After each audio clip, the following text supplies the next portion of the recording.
Rotterdam gaan we starten. Begin is eraf. Begin is eraf.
Met ons ding met het olieprobleem opgelost hebben en zijn we klaar voor run 3. Ik denk dat we één run gemist hebben, ik weet het zelfs niet zeker.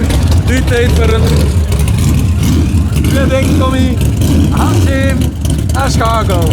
Ja? Kom in orde. Dus nu 12 seconden, we komen eraan.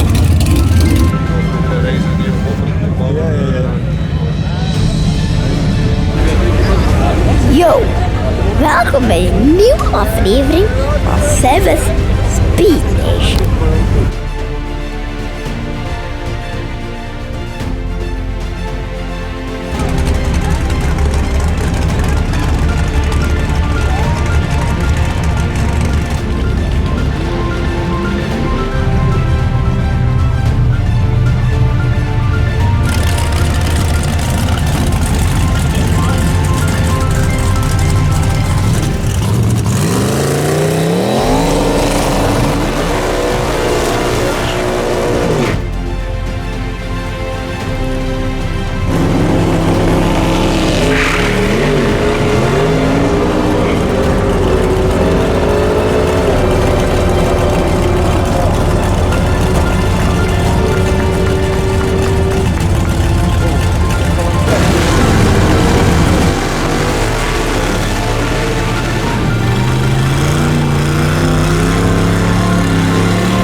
een heel stuk beter. Je moet iets te maken hebben met aframmen. Hè.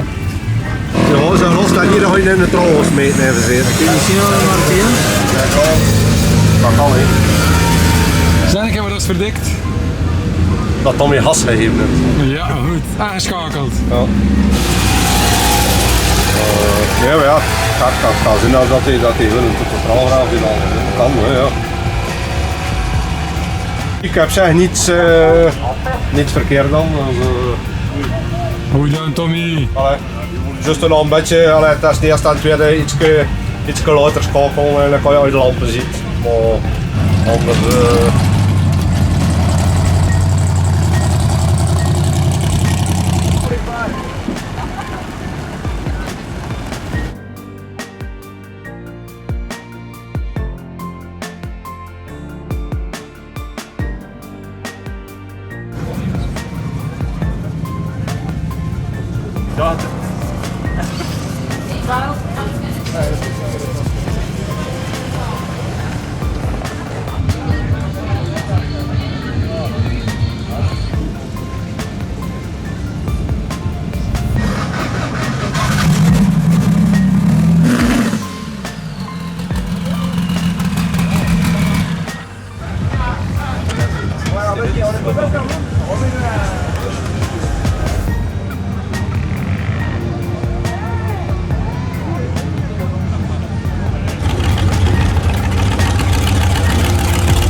Misschien kom ik nog een licht gaatje tegen.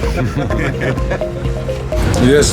Daarnet is onze tegenstander met de Duster gekomen.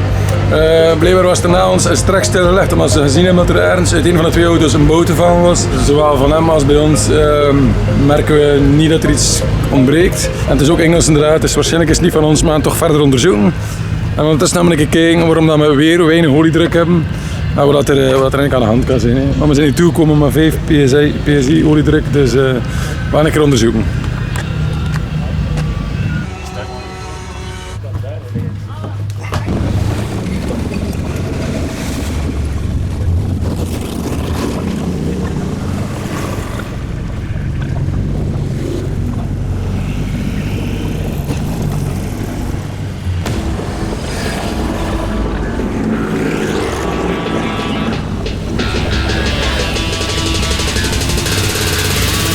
Yes, en inmiddels zijn we aangekomen bij run 2 van dag 2.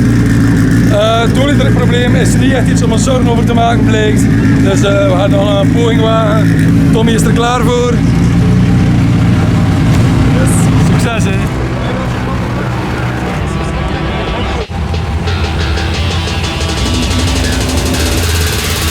Een plancher geven.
Ondertussen is er een dag 2 gepasseerd, dus onze 5e run. En Tommy heeft gebeld, die staat aan de finishlijn stil. Maar ja, je wil daar niet starten of je durft daar niet starten. Voor zeker niet meer problemen te hebben, dus waarom al.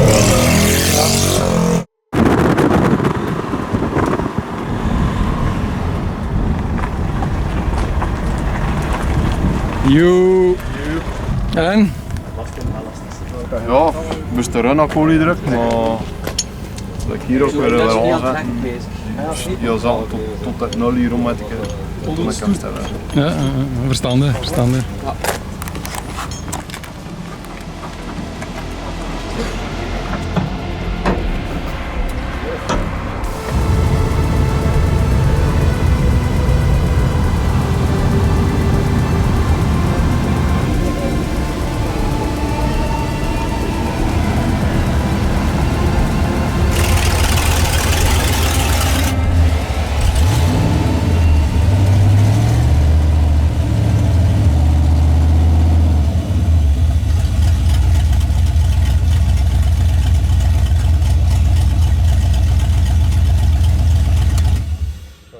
Yes, ondertussen kunnen we van onze buren een andere oliedruksensor regelen. Dus we gaan een kijken naar met 10 oliedruksensor dat het een andere waarde heeft, dat er een afwijking op die sensor zit, of dat er daar iets niet klopt. Ondertussen gaan we een keer gaan kijken ook naar hun auto, waar ze gisteren denk ik 7,6 mee gereden hebben. En die ook nu langs de kant staat wegens gebroken 9-inch. We gaan een keer bekijken. Goed? Hier zie je dat achteras gebroken is. Dus ook voor hen is het even gedaan. Maar we hebben gisteren een PB gereden van 7 seconds. 7 seconds and 8. 7.8. So very good. C'est la fuite. 6 liter biturbo. Stock bottom. Donc la batterie c'est où? Gewoon een oliedruksensor verwisselen. Een collega racer die wilde uitleren. Ja, dan kunnen we dat wel uitsluiten als dat niet aan de sensor ligt. Il y a un bouchon, et si le bouchon, peut-être que j'ai le vanneau qui se visse dessus. C'est ça. Peut-être. Ouais, c'est ça. Il faudrait démonter la petite pièce Ouais. et puis voir si ça va. Il faudrait voir. Toi, le petit bypass. Là.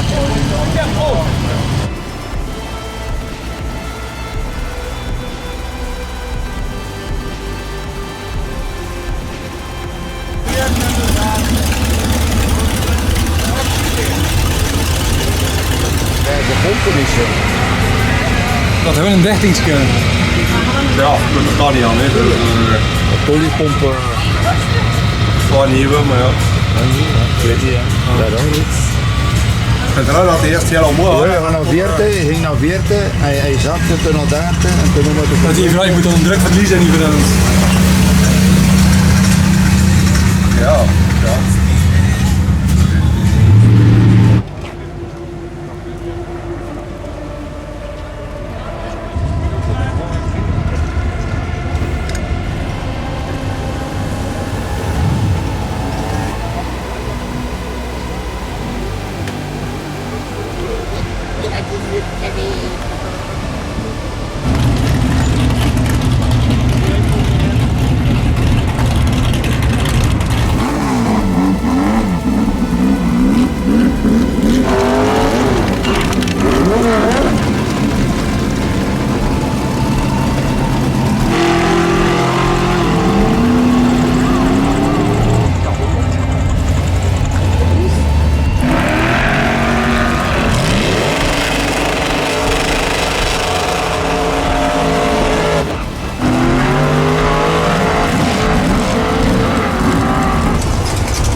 Zijn ze gaan, hè? Iedereen dat is slecht. En zoals je kan zien hebben we ondertussen nog 2 parachuten kunnen scoren voor aan onze GTX. Dus dat is ook mooi meegenomen. Dus daar kunnen we ook wel zeker mee stoppen. Maar voorlopig is stoppen het probleem nog niet, het is het gaan die het probleem is. Dus ja, voor ons zit racen erop. Het wordt ook opruimen. De oliedruk komt niet terug. Dus opruimen en wegwezen en klaarmaken voor de volgende race. Misschien nog dit jaar eentje, we zien wel. Goed, bedankt voor het kijken. Tot dan. Yo.